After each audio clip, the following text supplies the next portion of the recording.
तो बताओ मेरे देश के जवान सब, कैसा तैयारी चल रहा है। आशा करते हैं अच्छा ही तैयारी आप लोगों को चलता होगा। और आप लोगों को पता होगा भाई, 2026 में आप लोगों को जनवरी फरवरी तक आप लोगों को भर्ती देखने को मिलेगा, ठीक ना। तो आप लोग भाई तैयारी में लगे रहना एकदम ज़ोर शोर से, अगर आप लोग वर्दी लेना चाहते हो तो दोस्तों आज आप लोगों के लिए टॉप 35 क्वेश्चन लेके आया हूँ, ठीक ना। तो भाई इस टॉप 35 क्वेश्चन को आप लोग ध्यान से देखना, यहाँ से आप लोगों को बहुत ही ज़्यादा हेल्प होने वाला है। चाहे आप लोग भारत के कोई भी राज्य से आते हो, चाहे मेल हो या फीमेल हो, लड़का हो या लड़की हो, चाहे आप लोग यहाँ पे जीडी के लिए तैयारी करते हो, चाहे आप लोग ट्रेडमैन के लिए तैयारी करते हो, चाहे डब्ल्यूएमपी के लिए जो भी लड़की तैयारी करती है, चाहे यहाँ पे टीए के लिए जो भी लोग तैयारी करते हो, ठीक ना। इस बार तो आप लोगों का जनवरी में एग्जाम होगा, लेकिन जो भी न्यू भाई हो और टीए भर्ती में जाने के लिए तैयारी करते हो, तो उस भाई के लिए भी ये क्वेश्चन यहाँ पे इम्पोर्टेंट रहने वाला है, ठीक ना। तो मैं क्वेश्चन को स्टार्ट करता हूँ, आप लोग इस 35 क्वेश्चन को भाई ध्यान से देखना, ठीक ना। यहाँ पे सामान्य ज्ञान का मैं क्वेश्चन शुरू करता हूँ। पहला क्वेश्चन बोल रहा है, उत्तर भारत का शास्त्रीय नृत्य शैली कौन सी है। पोंगल, कुचिपुड़ी, कथक, इनमें से कोई नहीं। बताओ इसका राइट आंसर क्या होगा। आप सभी भाई को याद होगा, क्योंकि ये क्वेश्चन मैं आप लोगों को कितना बार बता चुके हैं। उत्तर भारत का शास्त्रीय नृत्य शैली कौन सी है, तो ये भाई आप लोगों का कथक आपका इज राइट आंसर हो जाता है, ऑप्शन नंबर सी, ठीक ना। तो आप लोगों को भाई ध्यान में रखना है, ठीक ना। अपना 4G नहीं 5G मेमोरी आ गया है ना, 5G में आप लोगों को सेट करके रखना है हर एक क्वेश्चन। और ये भाई 5G में सेट करके रखोगे तो वहाँ आपको एग्जाम में बहुत ही ज़्यादा हेल्प मिलेगा, ठीक ना। दूसरा नंबर क्वेश्चन देखो यहाँ पे क्या बोल रहा है। दूसरा नंबर क्वेश्चन बोलता है, अप्रैल 2025 में भीमराव अंबेडकर वन्यजीव अभ्यारण्य किस राज्य में घोषित किया गया है। बताओ, बिहार, मध्य प्रदेश, गुजरात, केरल। क्या होगा इसका राइट आंसर। आप सभी वीर बहादुर फौजियों को याद होना चाहिए, ठीक ना। तो इसका राइट आंसर हो जाएगा ऑप्शन नंबर बी होगा, मध्य प्रदेश आपका इज राइट आंसर हो जाता है, ऑप्शन नंबर बी। तो बी में आप लोगों को यहाँ पे ताला लगा देना है, ठीक ना। अप्रैल 2025 में भीमराव अंबेडकर वन्यजीव अभ्यारण्य किस राज्य में घोषित किया गया, तो ये भाई मध्य प्रदेश आपका इज राइट आंसर हो जाता है। उसके बाद 3 नंबर क्वेश्चन क्या बोलता है यहाँ पे, नौसेना की पश्चिमी कमान का मुख्यालय कहाँ स्थित है। बताओ, दिल्ली, राजस्थान, मुंबई, तमिलनाडु। क्या होगा इसका राइट आंसर। वीर बहादुर फौजी आप लोगों को राइट आंसर बताना है। नौसेना की पश्चिमी कमान मुख्यालय कहाँ स्थित है, तो ये सभी भाई को याद होना चाहिए, मुंबई में स्थित है, ठीक ना। मुंबई आपका इज राइट आंसर हो जाएगा, ऑप्शन नंबर सी। तो आप लोगों को यहाँ पे सी में ताला लगा देना है, ठीक ना। उसके बाद 4 नंबर क्वेश्चन देखो। 4 नंबर क्वेश्चन यहाँ पे क्या बोलता है, हिमालय को संरचनात्मक रूप से किस पर्वत श्रृंखला में वर्गीकृत किया गया है। बताओ, यहाँ पे वरित है, ज्वालामुखी पर्वत है, अवशिष्ट पर्वत है, इनमें से कोई नहीं। क्या होगा, आप सभी युवा को यहाँ पे राइट आंसर बताना है, ठीक ना। RIGHT राइट आंसर आप लोगों को बताना है, तभी आप लोग भाई 2026 में सफल हो पाओगे, ठीक ना। तो आप लोगों का इज राइट आंसर हो जाएगा, ऑप्शन नंबर ए होगा, वरित आपका इज राइट आंसर हो जाएगा, ठीक ना। हिमालय को संरचनात्मक रूप से किस पर्वत श्रृंखला में वर्गीकृत किया गया है, तो वरित आपका इज राइट आंसर हो जाता है, ठीक ना। 5 नंबर क्वेश्चन देखो। 5 नंबर क्वेश्चन यहाँ पे क्या बोलता है, नौसेना किस क्षेत्र की सुरक्षा करती है। बताओ, नौसेना है वह कौन सी क्षेत्र की सुरक्षा करती है। वायुसेना, पहाड़ी क्षेत्र, जलीय क्षेत्र, इनमें से कोई नहीं। तो आप सभी युवा को याद होना चाहिए, इसका राइट आंसर होगा ना, ऑप्शन नंबर सी होगा। सी आपका इज राइट आंसर हो जाएगा, जलीय क्षेत्र, ठीक ना। नौसेना किस क्षेत्र की सुरक्षा करती है, तो जलीय क्षेत्र। तो आप लोगों को भाई इसको भी यहाँ पे याद रखना है। 6 नंबर क्वेश्चन देखो। 6 नंबर क्वेश्चन यहाँ पे क्या बोलता है, भारत में सरकार रेखा पानी के लिए भारत का सर्वोधानिक पद कौन सा है। तो इसका इज राइट आंसर हो जाएगा भाई CAG, ठीक ना। नियंत्रक एवं महालेखा परीक्षक आपका इज राइट आंसर हो जाएगा।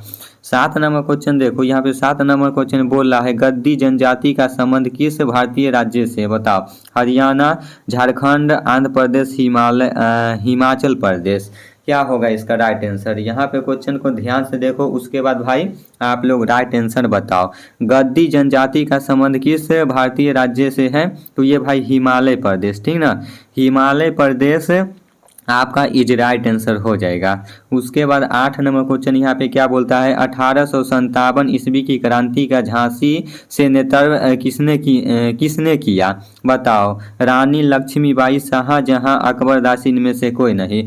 तो आप सभी युवा को याद होना चाहिए ना, जो 1857 की क्रांति का झांसी से नेतृत्व किसने किया, तो ये भाई रानी लक्ष्मीबाई ने किया था, ठीक ना, रानी लक्ष्मीबाई ने। ऑप्शन नंबर ये आपका इज राइट आंसर हो जाएगा, ठीक ना। जितना भी क्वेश्चन मैं आप लोगों को बता रहा हूँ, आप लोग हर एक क्वेश्चन भाई कॉपी पे जरूर लिखना, कॉपी पे लिखोगे तभी भाई आप लोगों को याद होगा, ठीक ना, और साथ ही साथ आप लोगों को समझना भी है। यहाँ पे 9 नंबर क्वेश्चन क्या बोलता है, सार्वधानिक उपचारों का अधिकार किस अनुच्छेद में दिया गया है, बताओ। अनुच्छेद 75, 55, 45, 32, क्या होगा इसका राइट आंसर। तो ये जो भाई अनुच्छेद दिया गया है ये आप लोगों का भाई अनुच्छेद 32 में, ठीक ना, अनुच्छेद 32 यानी कि ऑप्शन नंबर सी आपका इज राइट आंसर हो जाएगा। आप लोगों को डी में ताला लगा देना है। 10 नंबर क्वेश्चन देखो यहाँ पे क्या बोलता है, पुस्तक दिया सलाई के लेखक कौन है, बताओ। ये दिया सलाई के जो लेखक है वो कौन है, मोहन मौर्य, राजेंद्र सिंह, कैलाश सत्यार्थी, इनमें से कोई नहीं। तो आप सभी वीर बहादुर फौजियों को याद होना चाहिए, सभी युवा को याद होना चाहिए। इसका राइट आंसर हो जाएगा ना मेरे दोस्त, इसका राइट आंसर होगा कैलाश सत्यार्थी, आपका इज राइट आंसर हो जाएगा। दिया सलाई के पुस्तक कौन है, तो कैलाश सत्यार्थी, यानी कि ऑप्शन नंबर सी आप लोगों को ताला लगा देना है, ठीक ना। उसके बाद 11 नंबर क्वेश्चन देखो यहाँ पे 11 नंबर क्वेश्चन क्या बोलता है, 2023 में मेट गाला में भाग लेने वाले पहले अभिनेता कौन है, आमिर खान, सलमान खान, अमिताभ बच्चन, शाहरुख खान, क्या होगा इसका राइट आंसर। तो मेरे दोस्त इसका राइट आंसर हो जाएगा ना, ऑप्शन नंबर डी होगा, शाहरुख खान आपका इज राइट आंसर हो जाता है, option number D. 12 number question देखो यहाँ पे क्या बोलता है कि भारतीय वायुसेना में किस लड़ाकू विमान को रीढ़ की हड्डी कहा जाता है, तो सुखोई 30 MKI, ठीक ना, सुखोई 30 MKI आपको यहाँ पे कहा जाता है। देखो 13 नंबर क्वेश्चन यहाँ पे क्या बोलता है, सबसे कम जनसंख्या वाला मरुस्थल कौन सा है, सबसे कम यहाँ पे बताना है। आटाकामा मरुस्थल, सहारा मरुस्थल, गोबी मरुस्थल, इनमें से कोई नहीं। क्या होगा बताओ सभी युवा, इसका राइट आंसर बताना है कि सबसे कम जनसंख्या वाला मरुस्थल कौन सा है, तो ये भाई ऑप्शन नंबर ए होगा, ठीक ना, ऑप्शन नंबर ए होगा, आटाकामा मरुस्थल आपका इज राइट आंसर हो जाता है।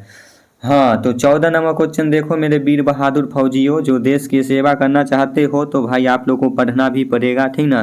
देश को तो सेवा करना ही है, सेवा के साथ साथ आप लोग को पढ़ाई भी करना है, तभी सेवा करने का मौका मिलेगा, ठीक ना। तो यहाँ पे 14 नंबर क्वेश्चन बोल रहा है कि सबसे बड़ा मरुस्थल कौन सा है। देखो यहाँ पे आप लोगों को भाई क्या बोला था ऊपर में, सबसे कम जनसंख्या वाला मरुस्थल, ठीक ना, और यहाँ पे सबसे बड़ा मरुस्थल कौन सा है, तो थार मरुस्थल, ग्रेट मरुस्थल, सहारा मरुस्थल, इनमें से कोई नहीं। तो सबसे बड़ा है ना मेरे दोस्त, वो आप लोगों का ऑप्शन नंबर ए हो जाएगा, ऑप्शन नंबर ए, थार मरुस्थल आपका इज राइट आंसर हो जाएगा। उसके बाद 15 नंबर क्वेश्चन देखो यहाँ पे क्या बोलता है, विदेशी धरती पर तिरंगा फहराने वाली पहली महिला कौन थी। महिला के बारे में बात हो रही है, तो बताओ इसका राइट आंसर क्या होगा। अरुणा, आसफ अली, गोसी बेन, इनमें से कोई नहीं। मैडम बीका जी कामा, बताओ क्या होगा इसका राइट आंसर। विदेशी धरती पर तिरंगा फहराने वाली पहली भारतीय पहली महिला कौन थी, ठीक ना। तो इसका right answer option number D हो जाएगा, मैडम बीका जी कामा आपका इज राइट आंसर हो जाएगा, ठीक ना। 16 नंबर लास्ट क्वेश्चन है जीके का, जलियांवाला बाग हत्याकांड कब हुआ था। जलियांवाला बाग हत्याकांड कब हुआ था, 15 मार्च 1990 ईस्वी, 13 अप्रैल 1919 ईस्वी, 4 जून 1960 ईस्वी और 10 दिसंबर 1872 ईस्वी। तो जलियांवाला बाग हत्याकांड हुआ था ये भाई आप लोगों को 13 अप्रैल, ठीक ना, 13 अप्रैल 1919 ईस्वी में आप लोगों को हुआ था। कहाँ हुआ था भाई, कमेंट में बताना है। अब यहाँ से सामान्य विज्ञान का क्वेश्चन देखो, यहाँ पे पहला क्वेश्चन बोल रहा है इंसुलिन की कमी से कौन सा रोग होता है, मधुमेह, घेंघा, टाइफाइड, डायबिटीज, क्या होगा इसका राइट आंसर। तो मेरे दोस्त ये क्वेश्चन आप लोगों को पहले बता चुके हैं कि इंसुलिन की कमी से कौन सा रोग होता है, तो ये भाई आप लोगों को डायबिटीज होता है, ठीक ना। ऑप्शन नंबर डी आपका इज राइट आंसर हो जाएगा, डायबिटीज आपका इज राइट आंसर हो जाएगा, ठीक ना। और फिर वहीं पर देखो क्वेश्चन को कैसे बदल दिया, डायबिटीज का मुख्य कारण क्या है, आप लोगों का इसका मुख्य कारण बताना है। इंसुलिन की कमी, विटामिन की कमी, ऑक्सीजन की कमी, इनमें से कोई नहीं। तो भाई इसका मुख्य कारण क्या हो सकता है, तो आप सभी को पता होगा इंसुलिन की कमी, ठीक ना। क्योंकि भाई यहाँ पे पूछ रहा है इंसुलिन की कमी से कौन सा रोग होता है, तो डायबिटीज होता है। और डायबिटीज का मुख्य कारण क्या है, तो इंसुलिन आपको याद रखना है, ठीक ना। ऑप्शन नंबर ए आपका इज राइट आंसर हो जाएगा 2 नंबर क्वेश्चन का। हाँ, उसके बाद 3 नंबर क्वेश्चन देखो, यहाँ पे बोल रहा है सूर्य के प्रकाश में कितने रंग होते हैं, तो ये तो सभी भाई को याद होगा, बताने की जरूरत नहीं है, यहाँ पे 7 होता है, ठीक ना। सूर्य के प्रकाश में कितने रंग होते हैं, तो भाई 7 होते हैं। 4 नंबर क्वेश्चन देखो, यहाँ पे बोल रहा है पत्तियों में छोटे छोटे छिद्रों को क्या कहते हैं, तो रंध्र कहते हैं, ठीक ना, रंध्र कहते हैं, आपका इज राइट आंसर हो जाएगा। यहाँ पे तो डायरेक्ट आंसर ही लिख दिए हैं। HCl हाइड्रोक्लोरिक अम्ल का pH मान लगभग कितना होता है, बताओ। 22.083 क्या होगा, HCl हाइड्रोक्लोरिक अम्ल का pH मान लगभग कितना होता है, तो भाई 0 होता है, ठीक ना। ऑप्शन नंबर बी हो जाएगा 0 आपका इज राइट आंसर हो जाता है। चींटी के डंक में कौन सा अम्ल पाया जाता है, ये आप लोग को बताना है। सल्फ्यूरिक अम्ल, नाइट्रिक अम्ल, फार्मिक अम्ल, इनमें से कोई नहीं। क्या होगा भाई, चींटी के डंक में कौन सा अम्ल पाया जाता है, तो ये आप लोग को कितना बार क्वेश्चन बता चुके हैं, इसका right answer option number C होगा, ठीक ना। चींटी के डंक में आप लोगों का फार्मिक अम्ल पाया जाता है, फार्मिक अम्ल, फार्मिक अम्ल, ठीक ना। तो आप लोग इसको याद रखना। 7 नंबर क्वेश्चन देखो, यहाँ पे बोलता है लाल लिटमस को नीला कौन करता है, नाइट्रोजन, क्षार, लवण, इनमें से कोई नहीं। बताओ आप लोग भाई जब मिडिल क्लास में पढ़े होंगे ना, तो जो साइंस के सर होंगे वो आप लोगों को ना इसके बारे में प्रैक्टिकल करके भी दिखाए होंगे कि लाल को नीला कौन करता है, नीला को पीला कौन करता है, ठीक ना। तो बताओ इसका राइट आंसर क्या होगा, तो भाई क्षार होगा, ठीक ना। लाल लिटमस को नीला कौन करता है, तो क्षार करता है। ऑप्शन नंबर बी आपका इज राइट आंसर हो जाएगा। 8 नंबर क्वेश्चन देखो, यहाँ पे बोल रहा है पेड़ पौधे ठंडक क्यों देते हैं, यहाँ पे बताना है। तो भाई इसका राइट आंसर मैं यहाँ पे डायरेक्ट लिख दिया हूँ, वाष्पोत्सर्जन के कारण, ठीक ना, वाष्पोत्सर्जन के कारण भाई देता है। 9 नंबर क्वेश्चन देखो, यहाँ पे बोल रहा है सजीव जीव का उदाहरण कौन सा है, लकड़ी, प्लास्टिक, पानी में मछली, इनमें से कोई नहीं। बताओ सजीव जीव का उदाहरण कौन सा है, तो ये भाई आप लोगों का मछली, पानी में मछली, ठीक ना, पानी में मछली आपका इज राइट आंसर हो जाएगा, पानी में मछली, ठीक ना। तो भाई आप लोग इसको अच्छे से याद रखना। ऑप्शन नंबर सी में आप लोगों को यहाँ पे ताला लगा देना है। श्वसन किस प्रकार की अभिक्रिया है, तो ये भाई जैव रासायनिक प्रक्रिया है।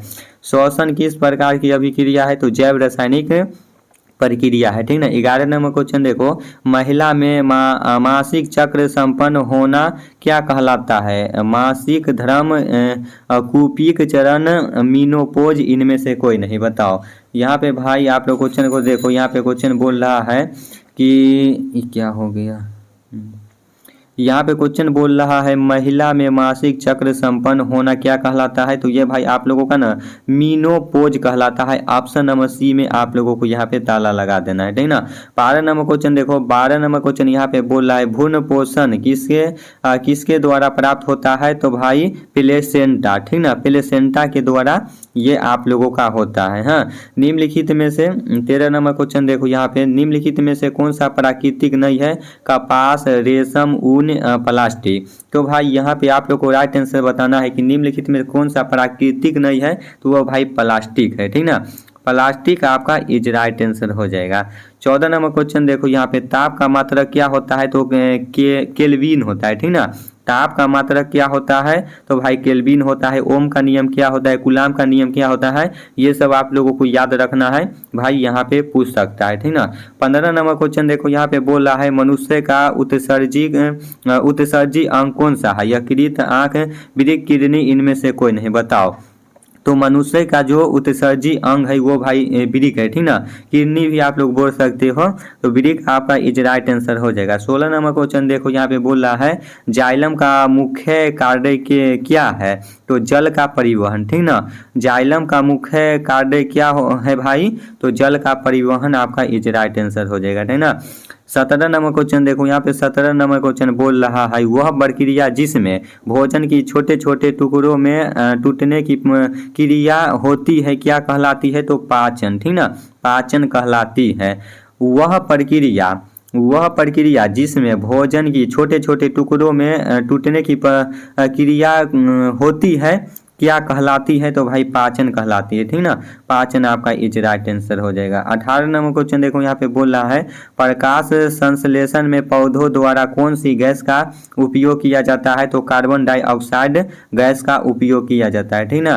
प्रकाश संश्लेषण में पौधों द्वारा कौन सी गैस का उपयोग किया जाता है, तो कार्बन डाइऑक्साइड गैस का प्रयोग किया जाता है। 19 नंबर क्वेश्चन है जब प्रकाश की किरण समतल दर्पण पर पड़ती है तो उसे क्या कहते हैं, आपतित किरण कहते हैं, ठीक ना।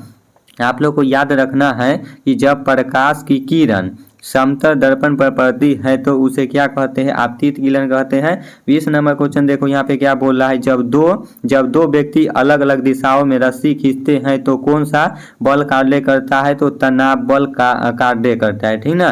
तनाव बल आपका इज राइट आंसर हो जाएगा। तो दोस्तों आप लोग बताओ कि 35 में से आप लोगों का कितना क्वेश्चन सही हुआ है। जो भी लोग का 35 में से यहाँ पे 28 से 30 क्वेश्चन अगर सही हो रहा है तो फिर आप लोगों को यहाँ पे भाई एकदम है कि एग्जाम निकल जाएगा, ठीक ना। और दोस्तों आप लोग को हमेशा रिवीजन करते रहना है, हमेशा आप लोगों को टेस्ट लगाते रहना है, ताकि आप लोगों को भाई यहाँ पे पता चलता रहेगा कि भाई मेरा टेस्ट में कितना नंबर आ रहा है, ठीक ना। भाई मेरा तो कोई वेबसाइट नहीं है, ठीक ना, लेकिन आप लोग जहाँ से भी पढ़ाई करते हैं वहाँ से टेस्ट लगाते रहना। चलो तो मैं फिर नेक्स्ट वीडियो में मिलते हैं, तब तक के लिए जय हिंद जय भारत।